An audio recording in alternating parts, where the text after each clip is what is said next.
Oh my goodness, it's a Saturday morning. We're here with Life on Purpose Live, and today it is all about kids. And you know what? When you reach kids, you reach families. So what we have today is some very impressive professional women who God has called to write kids' books. And so we have Jalissa Pollard. She is an award-winning teacher, and she is doing all kinds of great things in the classroom and virtual classrooms. We have Lynn Duhe, who just became a nurse practitioner. So she is our health guru, and she's going to talk a little bit about attitudes and how that affects our health. And Dreher Chidester is going to talk about, she's a real estate guru. She's a professional woman. These women are not sitting around twiddling their thumbs, y'all. They're taking time out of their lives to do what God's called them to do. They're doing the work. And so we're going to talk about what they're doing. So welcome, everybody. Hi, how is everybody this morning? Welcome. I think it's so neat, as you know, you all have books published, and a lot of people say, I'm going to publish a book one day. So let's talk about that. And we'll start with Jalissa. So how did God call you to write for children? Well, I've always been a lover of reading and writing. I've always was the kid that was in the library. My grandmother would bring me. So I just loved reading and writing. God called me to writing because it was just a way that I was able to express myself. And as a teacher, as an educator, I realized that students would be able to, it would be really great to have images for them to see of have that picture parsed out for them. So I love that. 2019, I've had that book published, and it's been wonderful ever since. And we're going to come back to your topic because you've got a great topic. But Lynn, how did God call you to write for children? So I used to crawl into bed with my little 4-foot grandmother, and I loved every minute of it. And we used to read all about different fables. Every time I would go and visit her, she really lit my fire for the love of reading. So that's kind of how it started. And then with my women's devotional, I was in Atlanta, and a preschool teacher came up to me and said, hey, do you think you could write a book kind of like with the same topic for kids? And so I went home, actually back to the hotel that night, and sat down and began writing this book. And that the rest is history. I love it. And it's just, you know, if you're from Louisiana, you love the title, Two Cajun Bees and the Fleur de Lis. So we got some people chiming in here. We appreciate you guys watching. All right, Dreher, how did God call you to write your book? Well, my story is a little different. Someone very dear to me was abused, and I noticed that adults and children needed a bridge. They needed something to open up the conversation, whether it's a bully or it's an adult or whatever, or an imaginary something that a child is scared of. A lot of times they don't know how to open up and speak to us about it. They have a fear. Mm-hmm. So I wanted something that would open up the conversation and make a bridge so that everybody could feel, the child would feel safe to discuss whatever it was that was causing them to be sad or to cause them to be afraid. So. And let's take that, we'll reverse order on this one. So let's continue with your topic, Moe and the monster, because you see something like that, and we know there's monsters out there that are preying on children, they're preying on adults, they're preying on vulnerabilities in people. So how do we help families know how to have those conversations in the home so that everybody's busy and it's, you know, everybody's on the go, but at the same time, we got to have the conversations about what's happening so kids can talk about that. What do you think about, how do you get people to do that, Dreher? Because that's a tough thing. It is. And this topic is not one, it still is something that people are very uncomfortable talking about. Yeah. We something we wish wasn't happening, but unfortunately it is. It's happening all over the world. We have the child trafficking and everything else that's going on now. I think that parents need to just stop for a moment, talk to God, asking for his help in how to open up and relate to their child, but step away from your busy life and just sit down and hold your child for a moment and say, I know something's wrong. Something's here. Something is bothering you. Please, I'm not going to judge you. I'm not going to be mad. Talk to me. And in noticing your child's changing in their behavior, of course, but in their schoolwork, you notice a sudden change in your child's schoolwork. They're not wanting to go to school. They're not wanting to see their friends. All of these things are just signs that people need to be aware of and be open to asking their child. Just talk to them, because that's really well said, because they don't know how. And you hear years later that so many people come to terms with something that happened to them as a child.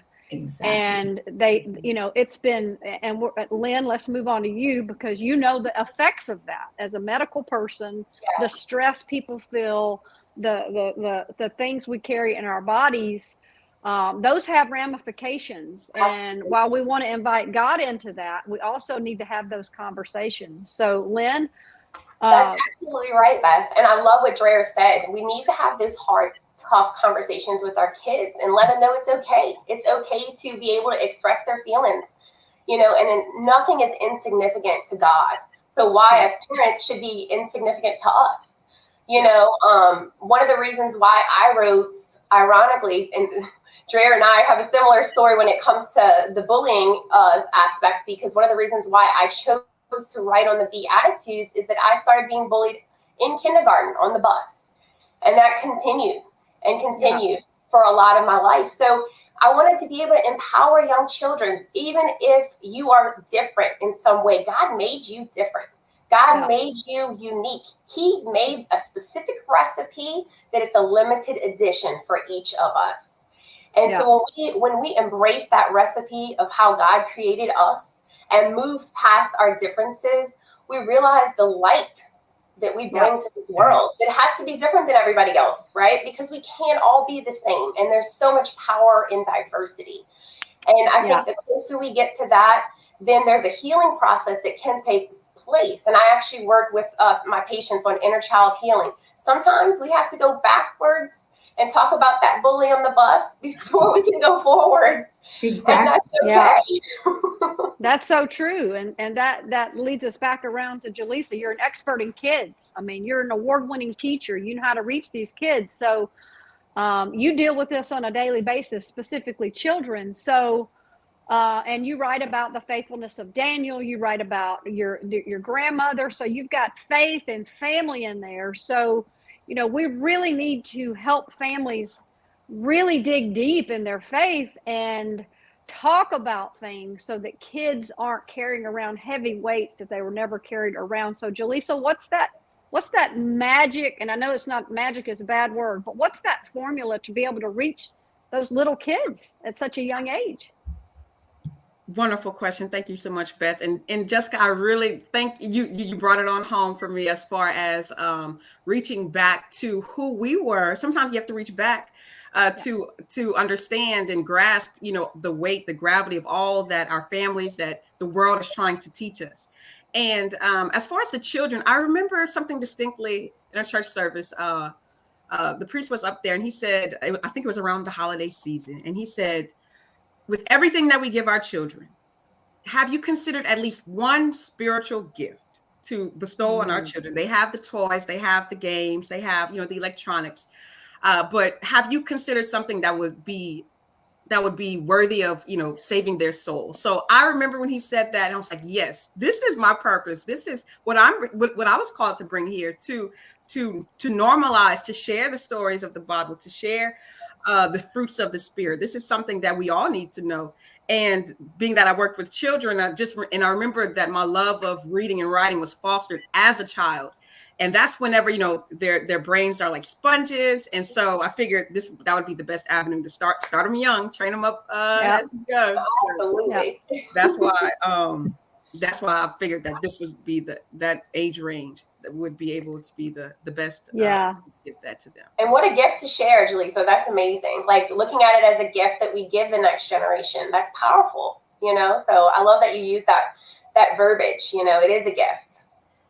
And you know, also the words. Let's talk about the words that we use. Dreher, you know, come back to you. You know, we speak into kids' lives, and you know what Jalissa said is so powerful. You speak a gift, a spiritual gift, and we remind them of that gift. And when you think in terms of the inner strength and the Lord within us and things like that, and dealing with everything everybody's got to deal with, Dreher, how important is it from your perspective to communicate those gifts and those spirits, but at the same time create an atmosphere of authenticity and honesty where kids don't feel guilty or anything like that? Because that's a tough balance.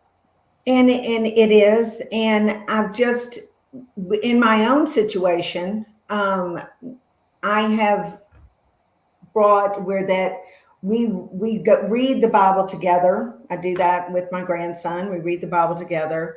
Of course, a children's version of it, but still. And we make special time. Prayer is very important. And whenever he's going through, he's just started 6th grade now, and it's a whole new monster that he's dealing with now. There's a whole new monster that we're having to deal with. And every day it's asking for God to help us through this and to guide us.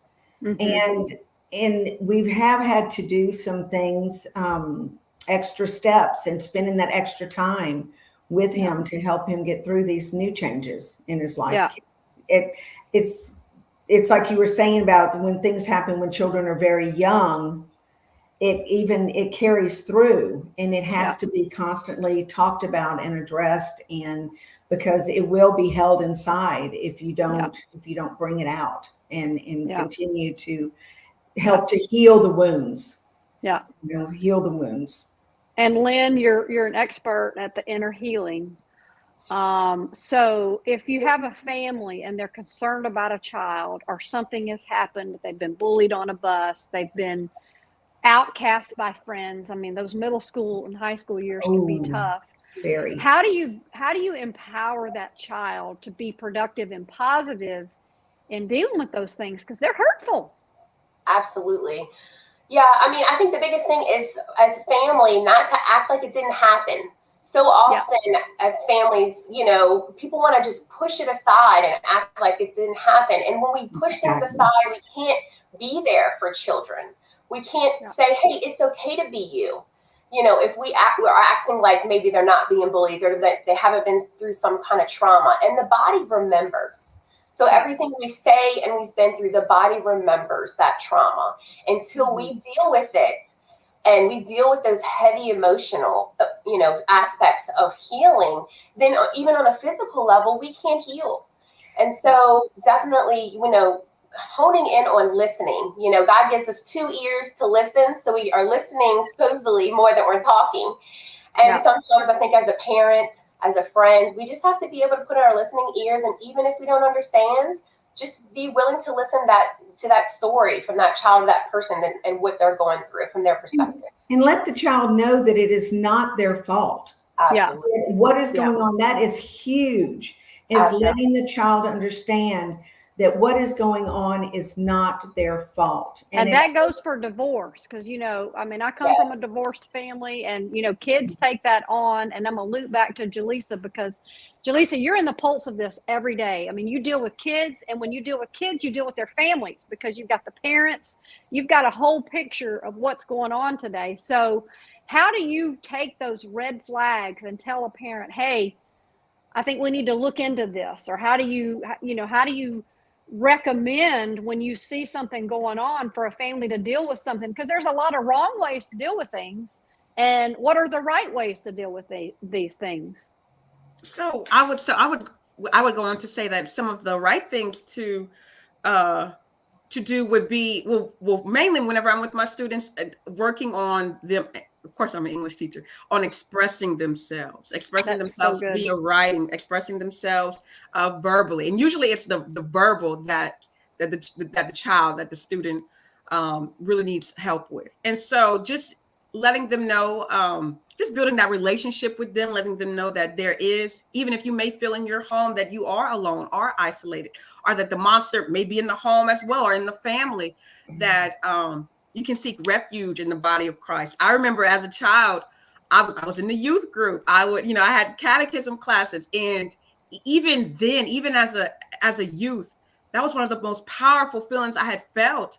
And I was just so thankful that I had access to that. So just letting students know that they not to lean on their own misunderstanding. Children know not to lean on their own misunderstandings, that God is there and he will guide you through. I remember sitting on the bus in high school, going to Como High School, and I had like my grandmother's rosary like in my pocket, and I would just to like ease myself into the day, just to like relieve any anxiety, to let them know that there is a method, there is a solution.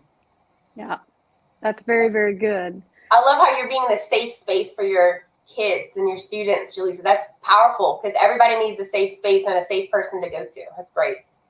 That's so true. And let's talk about that, because, kids have so many influences. They've got the church influence. They've got the school influence. They've got all these, outside influences that can be a huge asset.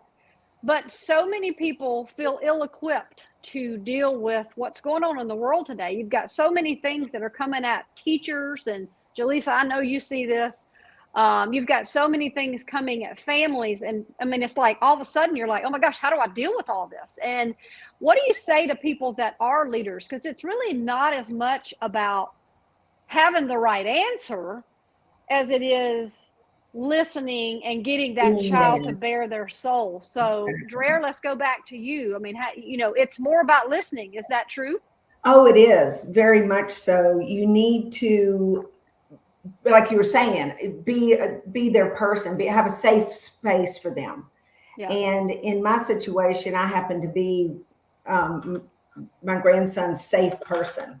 And so I'm the one he comes to, and he said he gets so frustrated with new situations that he's having to deal with, because it's not, when we were children, let's put it this way, when I was a child, we didn't have, you had the bullies and you had a lot of the things going on at school, and it didn't follow you. The bullies and such didn't follow you home. Now your concern about them did, but you could escape it for a little while. Now children are dealing with so much more, because the bullies are following them home through social media and their cell phones and everything else. So they're being followed. So it's almost a 24/7 thing for children anymore. And they need to know that you're there. And I do tell my grandson that God is there for you, but you have to help. You need to speak out. You need to let we have to do the work. We have to do the work. He is there to give you the strength and the guidance, but to tell me what's going on, because we cannot help our children if we don't know what's wrong. They need to be able to tell us what is wrong. And that's so important. It is. And they have to feel that they can do that. If they feel they are not bad. So many children are just shamed, and so many families, actually, there's still a stigma, and that only happens to other people. That doesn't happen in my family. We are other people to somebody. So children shouldn't be made to feel ashamed because of something they're going through. They need to be made stronger and be given a voice and the ability to, and the tools to. And I think that's key. I think that's key, to have that voice and teach them. You get to have that voice. And Lynn, one of the things I want you to address is the miscommunication of overactivity. Kids, they may be hyper, but that may be because they're nervous, or that may be because they have something that they're afraid of, and that drives them physically to overact or act out. But sometimes that's the sign itself that they need help. Is that true? Yes, absolutely. Some of the children that need the most love are going to look like the opposite. They're going to be maybe what you would deem a troublemaker at school, or someone that's has, that the cactus thorns around them that are hard to love. Those are the kids that sometimes you just want to reach in and give them a big hug and let them know that God loves them, and so do you. I had someone come into my office this week, and this person said, I'm so sorry that I'm so raw. And I said, no, don't be sorry. Sometimes we have to be raw to be able to heal. And so these children need to be able to find adults, find healthcare providers that love them just the way they are, just the way God created them to be. And some of the diagnosis that I've seen as far as the hyperactivity, it could be something that child is nutrient deficient, but yet he's stamped with a tag for life. Yes.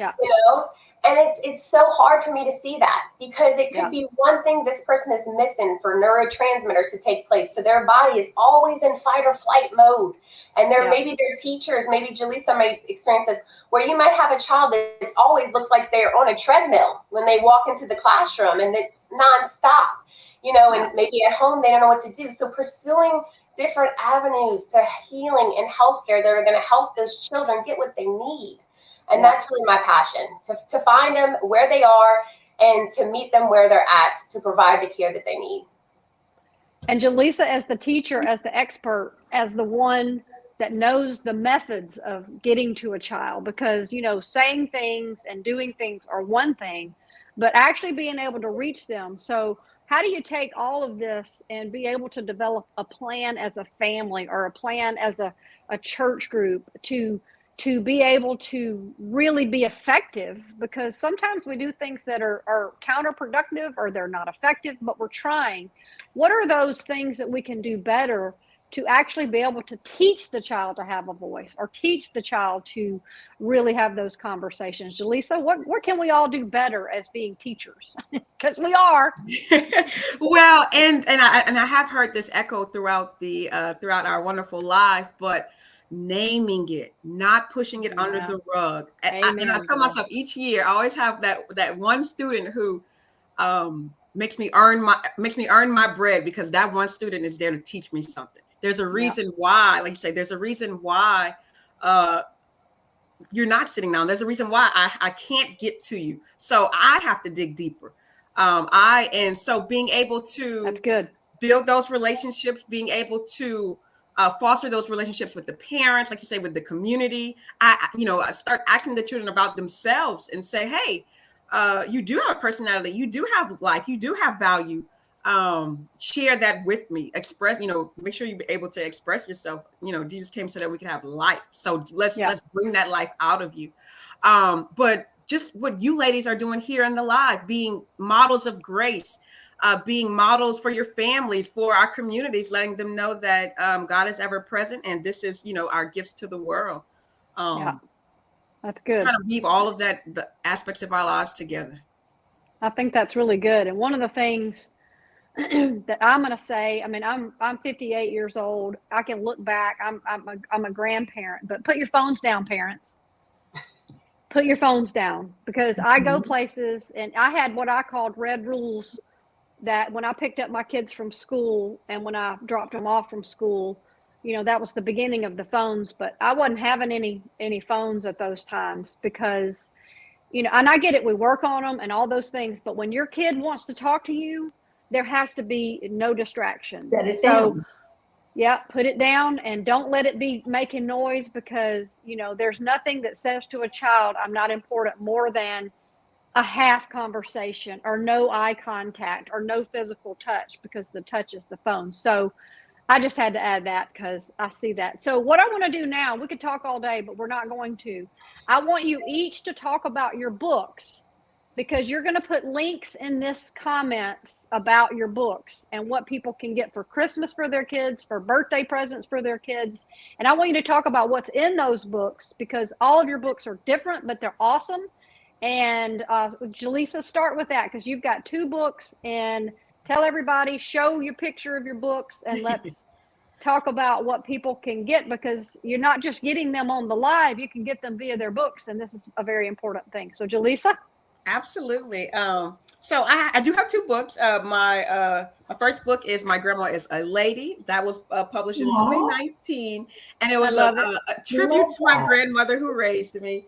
And I was just being able to witness her faith in all aspects of our lives. So just the way that we went to church on Sunday and how she prayed the rosary with her friends in the park in the morning, and how it took me as an adult to realize how it really was truly embedded in all aspects of our lives. And it was just made me so much better for it. The second book is The Faithfulness of Daniel. This is actually part of a book series that feature characters from the Old Testament. So I was like, I have to do Daniel in the Lion's Den to show the excellent spirit of Daniel, how Daniel didn't give up on God, even in the face of lions. So those are my two books.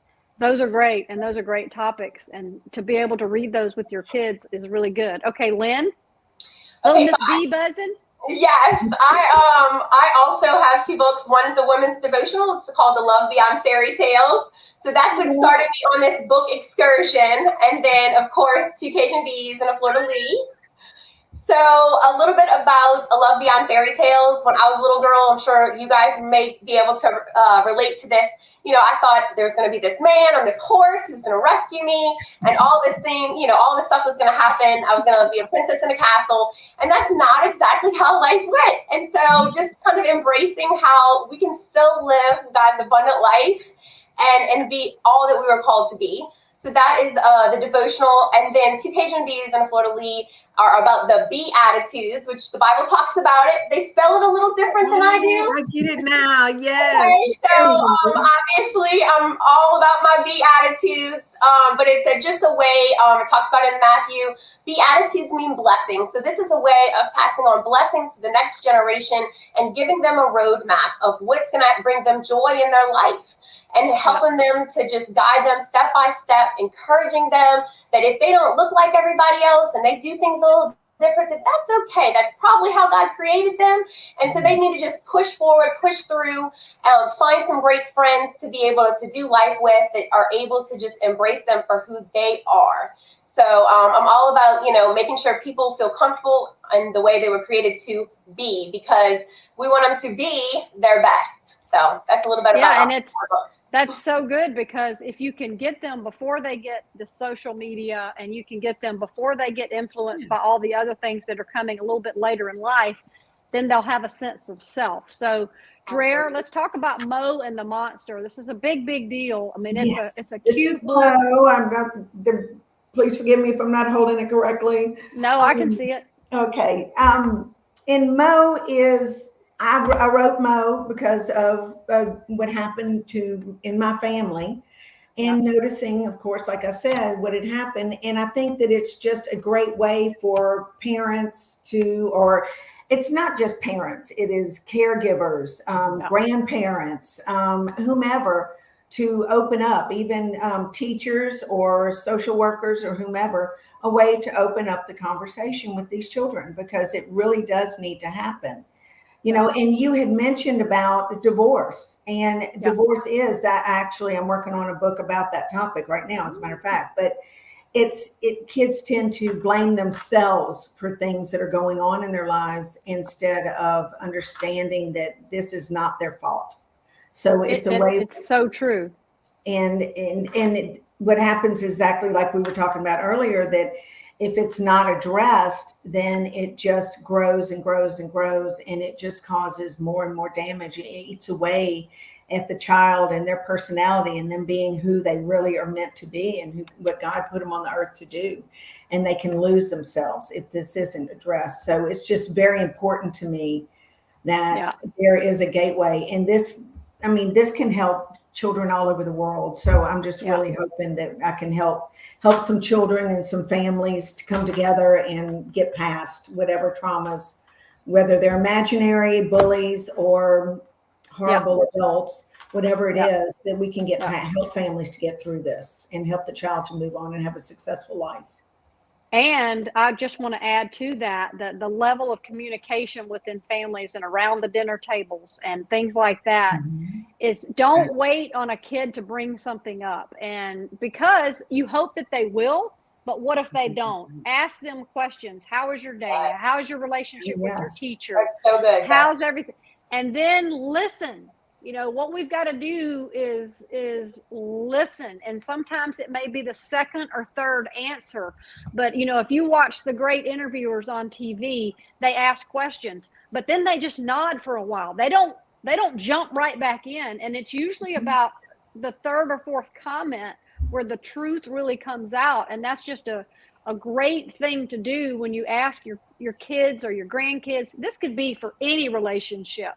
You know, tell me how your day at work went and things like that. So ask those open-ended questions and then just let the silence get uncomfortable, because that's where the answers are truly, truly going to come in. And that's creating that environment and that safe space that we've all talked about. So and being able to sit down calmly with your children. Don't be accusatory or whatever. Just say, baby, I see that you seem to need something. And be calm and let them know that they're not going to be in trouble, because they're how can I help you have a better week at school? Exactly. How can I help you? Yeah. How can I come alongside you? And then again, look at them eyeball to eyeball, no phones, and listen long, listen. I like to say, listen loud. So and holding their hands and saying prayers with them and letting them know that they've got God there too. It's not just us, but they have the Lord with them, and that he's gonna be there to help guide them as well. And that the Lord is guiding us to be better caregivers for children, whatever your role is in that. You know, the God is helping us, and we know that he's there to help them as well. That's very, very good. All right, last comment. Lynn, what's your last My last go out? comment is that we at one point become our child's inner voice. So we have to remember that. Years and years later, they're going to be reflecting on that throughout their lives. So we just have to remember that in what the time we spend with them, you know, the amount of time we're listening and what we say to them. Very good. Jalissa? Just for everybody who's listening, that we're all made in the image of God. So love yourself, express yourself. We all have gifts inside of us. Absolutely. Absolutely. Well, you guys are awesome. I'm so glad y'all are all busy in what you're doing, but you took time to write these kids' books, because if we can reach kids, we can reach families. And y'all be sure and put in the links for everyone from your site, so they can friend you, they can get your books, and they can know how to reach out to you on your topics, because y'all are really great resources to people that are going through things. And I wanted to make people aware of people that can help with the tough stuff, and y'all are doing that. So thank y'all for being here. I appreciate it. We planned this a long time ago, and here we are. Yes, we finally got here. Awesome. Happy October. And we'll do this again, because this is great. So thank y'all so much for being here. I appreciate it. And I know a lot of people are going to be blessed by it. And thanks for sharing your gifts and talents with us and with everybody who will be watching. Thank you so much for having us. Thank you. Thank you.